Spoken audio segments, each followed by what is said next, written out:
खूप प्रयत्न करून सुद्धा तुमची लग्न जमत नसतील, लग्न जमण्यात अडचणी येत असतील, विवाह ठरण्यात अडचणी येत असतील, तर दिशा पण महत्वाच्या ठरतात. दिशेचा योग्य वापर करून बघा.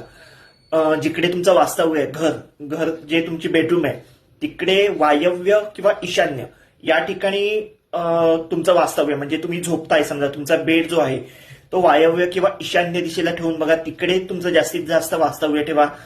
आता घरात वास्तव्य आपण सगळीकडे फिरत असतो, त्यामुळे इतर दिवसभरात एकाच ठिकाणी तू बस, एकाच ठिकाणी तू थांब असं आपल्याला सांगता येत नाही, पण रात्री झोपतो आपण एकाच ठिकाणी.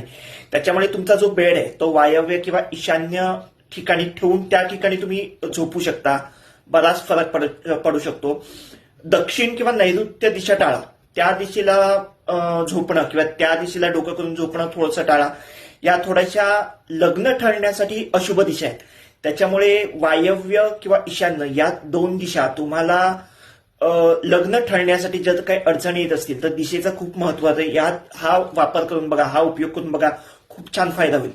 दुसरा एक अजून तुम्ही करू शकता की जेव्हा लग्नाची बोलणी करायला तुम्ही जाता तेव्हा पिवळ्या रंगाचा जास्तीत जास्त वापर करायचा.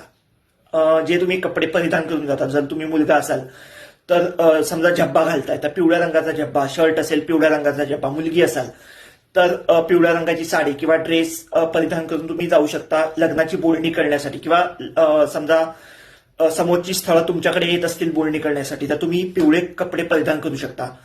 जर पुरुष असाल, मुलगा असाल तर खिशात एक कुरमाळ ठेवा पिवळ्या रंगाचा. मुलगी असाल तर तुमच्या पर्समध्ये किंवा हातात पिवळ्या रंगाचा नॅपकिन किंवा रुमाल तुम्ही ठेवू शकता. अजून एक गोष्ट करायची की जेव्हा लग्नाची बोलणी कराल तेव्हा जो तुमचा दरवाजा आहे तो शक्यतो बंद ठेवायचा. काहींच्या घरात असं असतं बघा की त्यांच्या घरांची रचना अशी असते की घरात आपण हॉलमध्ये बसून जर एकमेकांशी बोलत असू तर ते समोर बाहेरच्याला लगेच दिसत असतं. जे कोण शेजारी आहे किंवा वरांडा असेल, समोरच्या लोकांना लगेच दिसतं की हॉलमध्ये बसले आहेत, काय ते गप्पा मारतायत. तर अशा गोष्टी थोड्याशा टाळा. जर असं असेल की बाहेरच्या लोकांना आपण जे काय बोलतोय ते कळत असेल तर थोडासा जेव्हा लग्नाची बोलणी करत असाल दरवाजा थोडासा लोटून घ्या, दरवाजा बंद करा. तुमची लग्नाची बोलणी झाली की मग उघडा. कारण थोडासा बाहेरच्या लोकांचा प्रभाव पडत असतो, कारण आपण चांगली गोष्ट करतोय. आता प्रत्येकाची नजर लागते असं नाही, पण या काही वास्तुशास्त्रामध्ये काहीच्या थोड्याशा टीप म्हणू अशा दिलेल्या आहेत. त्याच्यामुळे हे छोटे छोटे उपाय करून लवकरात लवकर तुमची लग्न जुळून येऊन अशी आपली प्रार्थना करूया. आता ही जादू नाहीये, तुम्ही हे उपाय केलेत की लगेच तुमचं उद्या लग्न जुळून येईल असं नाहीये.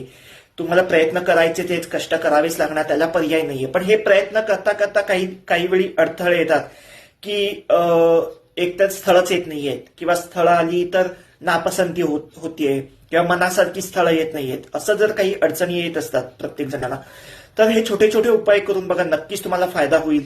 धन्यवाद.